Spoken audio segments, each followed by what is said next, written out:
Welcome to Group 4's presentation on California wildfires, trends, health impacts, and climate change.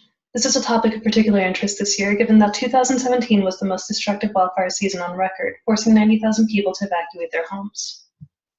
We'll be focusing on 6 main topics: trends in wildfire activity, impacts of wildfires on human health, impacts of wildfires on environment, future projections, solutions and policy implications, and limitations. A little background on wildfires. Up to 95% are caused by human activity through campfires left unattended, negligently discarded cigarettes, or even intentional acts of arson. Human negligence is causing fires to break out where they naturally would not, extending the fire season by an estimated 3 months worldwide. This is further exacerbated by climate change, causing wildfires to increase in size and become more damaging, resulting in far more detrimental outcomes for environmental and human health. Emissions produced by wildfires, including CO2, ash, particle pollution, and ozone, have been shown to have negative health impacts on humans, with obvious respiratory effects being a major concern, but also extending to cardiovascular outcomes and psychological trauma. Given the projected increase in dangers due to future fire events, it is vital for solutions to take climate change and human activity into consideration to mitigate the occurrence of these disasters. However, it is important to note that wildland fires are also a natural and, in fact, essential part of California's ecosystem, most commonly sparked by lightning and volcanic activity. Many plants that grow in chaparrals, like those found in central and southern California, have adapted to coexisting with fire. Indeed, many seeds require intense heat for germination. Fire helps clear underbrush, providing nutrient-rich ash that helps new plants blossom, and affording a clearing in the forest floor for sunlight. Reducing brush buildup also helps contain fires that may otherwise burn out of control should too much dry litter accumulate. And lastly, the removal of thick shrubs can increase the water supply, benefiting the biodiversity of plants and animals. So now we will look at trends in wildfire activity in California. Several agencies collect data to study their trends. Annual summaries of areas burned and number of fires by cause are recorded by the United States Forest Service, which overlooks the 19 national forests in California, and the California Department of Forestry and Fire Protection, which deals mostly with private land and state parks. The website also contains current fire information, including location, acres burned, and percentage of fire that is contained. The National Oceanic and Atmospheric Association is an American scientific agency that provides research and data on the conditions of the ocean and atmosphere, and they house the National Weather Service, which divides California into 5 climatically homogeneous regions to better study wildlife patterns, wildfire patterns, and the effects of climate change on the diverse landscapes of the state. So are wildfires in California declining? In the green, we see the graphical representation by the USFS of the frequency of fires by decade, and the brown bar graph represents the data collected by CAL FIRE. Both graphs show a dramatic increase in the frequency of wildfires in the 1970s, and then a steady decrease from the 1980s until now. So if the number of wildfires have been declining in the last 40 years, since its peak in the 1980s, why do we keep hearing about the devastation of these events? Well, one reason is because, despite the number of fires decreasing year to year, acres burned are actually increasing. While it is not fully understood why we're seeing this trend, scientists speculate that fire prevention strategies and educational tools are aiding in reducing the number of human-caused fires. But once a fire has begun, environmental factors lead to it burning faster and hotter than in the past. One possible culprit this last year could be that record winter rains boosted plant and grass growth that had dwindled during the drought, contributing more fuel to the blaze. A paper published by UC Merced Sierra Nevada Research Institute in 2008 found that the presence of grass to feed the flames often leads to a larger amount of acres burned. Data on the largest California wildfires further highlight this disturbing trend, with 14 of the top 20 fires occurring since 2000 and all of the top 5 since 2003. Note that the number 1 largest recorded fire is from 2017. Similar findings are seen for the top 20 most destructive California wildfires, 13 of the top 20 and 4 of the top 5 occurring since 2000, including the number 1 most destructive fire occurring just last year. Lastly, 10 of the top 20 and 2 of the top 5 deadliest wildfires have occurred since 2000. Based on the data on the previous two slides, this may seem counterintuitive. However, keeping in mind that information accessibility is believed to have reduced the frequency of incidents, it would make sense that prevention programs and the use of social media to track fire progression have also assisted in reducing mortality. So to quickly highlight some climate patterns that have been shown to affect fires in California, temperature variations have little impact on areas burned at lower elevations. Spring and summer temperatures positively correlate with areas burned at higher elevations. Current season precipitation inversely correlated with areas burned at higher elevations and to lower extent, lower elevations. And prior season precipitation positively correlated with area burned in grass-dominated foothills and valleys. Now we will look at the health impacts of wildfires on people. There are 5 populations that may be disproportionately impacted by fires. Children are still developing, making their lungs particularly vulnerable to pollution emitted by fires. They also spend a larger percentage of their time outdoors, leading to a higher exposure rate. Both children and the elderly have lowered immune functions, leaving them ill-equipped to overcome harsher environments. Pre-existing conditions and illnesses can be intensified by smoke. Exposure to particulate matter has been linked to lower birth weight and adverse birth outcomes. These first 4 groups make up approximately 27% of the US population. And lastly, lower socioeconomic status has been linked to higher incidences of asthma and other diseases that can be worsened through the exposure of pollution caused by fires. It is also important to note that communities are often advised to stay indoors during fire hazards, and low-income individuals are less likely to have access to air conditioning that can filter indoor air. Homeless individuals are, therefore, at a particular disadvantage. Let's take a closer look at some of the health outcomes. One major concern is exposure to flames and radiant heat. This will of course affect those in close proximity to fire, such as firefighters and those who may be unable to evacuate their homes or businesses. This can lead to headaches, heat exhaustion, heat stroke, burns, or death. And this is also very expensive, not just because of property destruction, but also loss of income sources and medical expenses.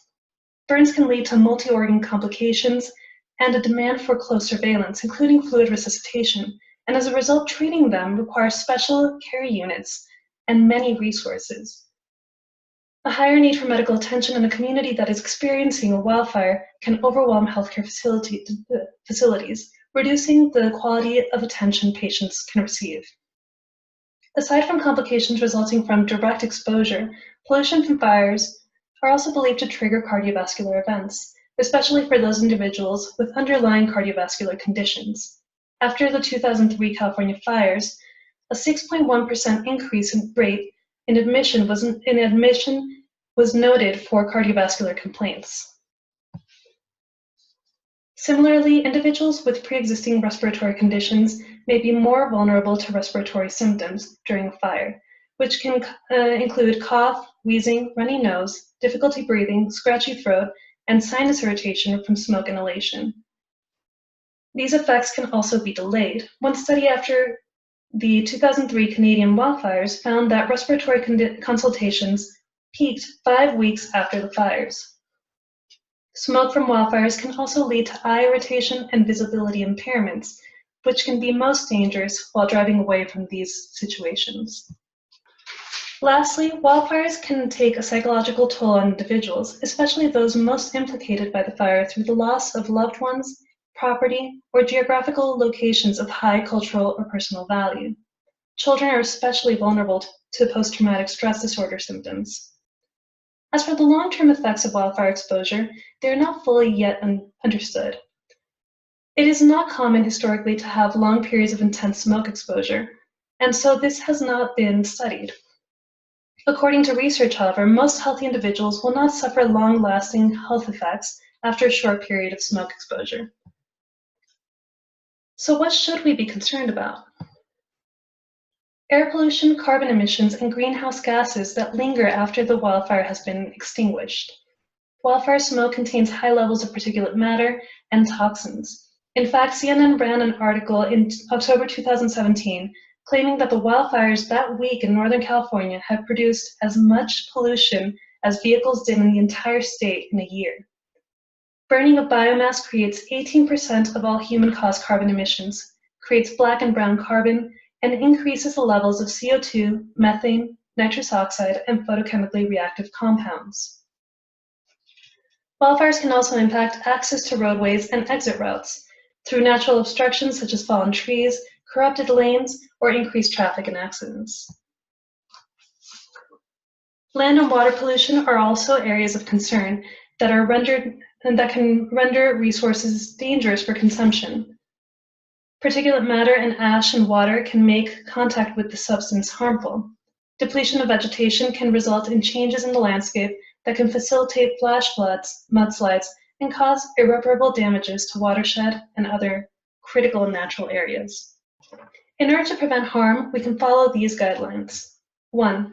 Follow instructions by local fire departments. If we're told to evacuate, we should evacuate. 2. Stay indoors if outdoor air quality is poor or if there is visible contamination.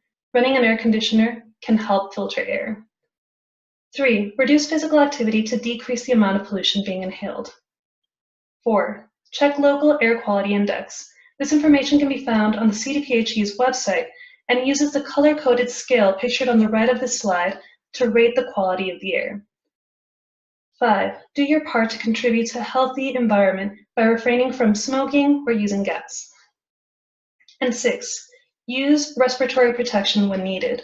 Scarves and other articles of clothing can provide very little assistance because they can't filter out small particles, but N95 masks, like the ones shown here, can block 95% of all small particles. What can we expect in the future?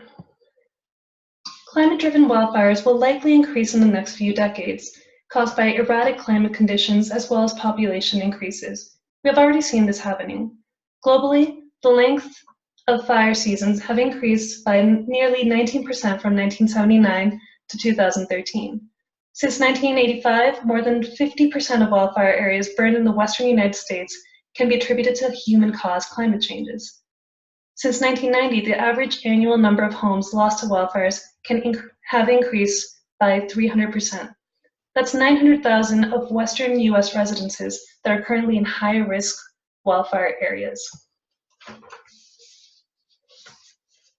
It has also been shown that lightning strikes are connected to temperature and precipitation.